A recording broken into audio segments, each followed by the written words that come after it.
सोचिए, वन की गहराई में सुबह की सुनहरी किरणें पत्तों के बीच से छनकर जमीन पर पड़ रही हैं।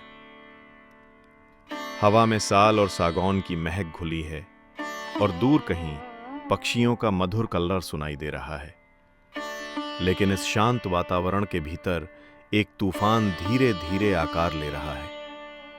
एक ऐसा तूफान जो राम, लक्ष्मण और सीता के वनवास के दिनों में पहली बार टकराव की चिंगारी जलाने वाला है।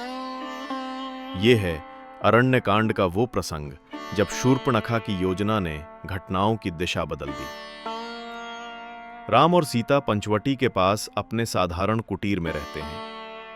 लक्ष्मण पास ही सतर्क और चौकस हर आहट पर नजर रखते हैं। वन का जीवन सरल है, पर उसमें एक गहरी शांति और आत्मिक संतोष है।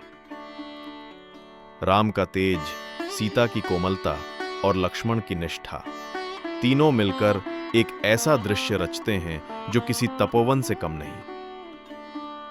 लेकिन इसी वन में दूर कहीं रावण की बहन शूर्पणखा अपने मन में एक योजना बुन रही है।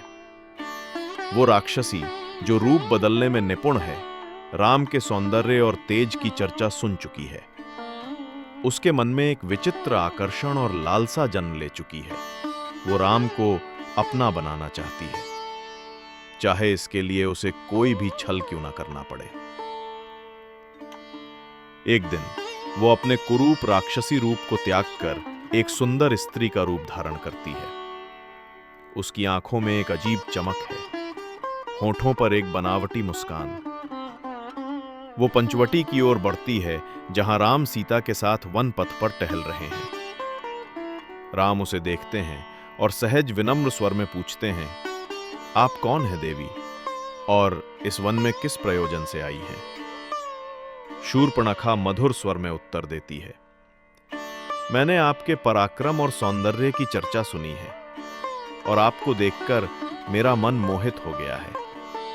मैं आपसे विवाह करना चाहती हूं। राम हल्की मुस्कान के साथ कहते हैं, देवी, मैं तो पहले से ही सीता का पति हूं और एक पत्नी व्रत धर्म का पालन करता हूं।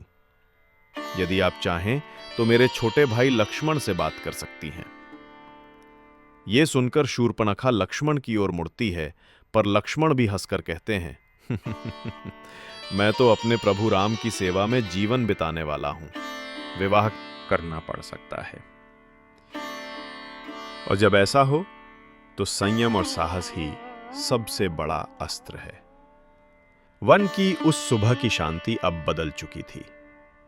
हवा में आने वाले संघर्ष की आहट थी, और पंचवटी के पत्तों के बीच से छनकर आती धूप अब मानो एक नए अध्याय का उद्घाटन कर रही थी।